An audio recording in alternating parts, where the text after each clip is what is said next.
ठुमक ठुमक ठुम ठुमकी रुको बाबरी झुमकी।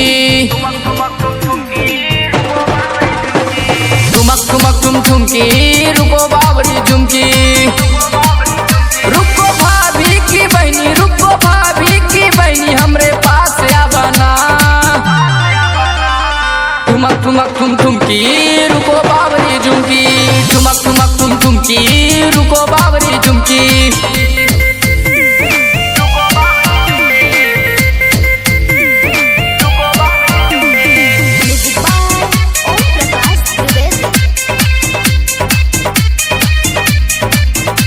गमरी बामा बुलाई गए ना टोमा चढ़ के आए गए। तू हमका मिल जा रानी हम घर घर जाके बताई गए।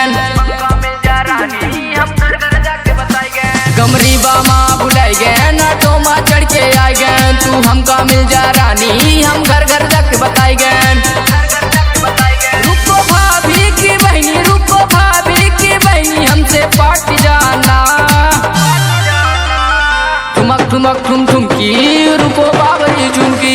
ठुमक ठुमक ठुम ठुमकी रुको बाबरी झुमकी।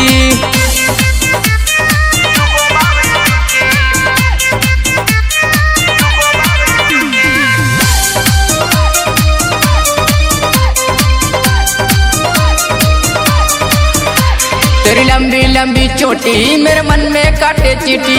चाहे सारी दुनिया रूठी अब नाता तुझसे जुटी। तेरी लंबी लंबी चोटी मेरे मन में काटे चीटी। चाहे सारी दुनिया रूठी अब नाता तुझसे जुटी। रुको भाभी की बहनी, रुको भाभी की बहनी हमसे पाट जाना। ठुमक ठुमक ठुम ठुमकी रुको बाबरी झुमकी। ठुमक ठुमक ठुम ठुमकी रुको बाबरी झुमकी।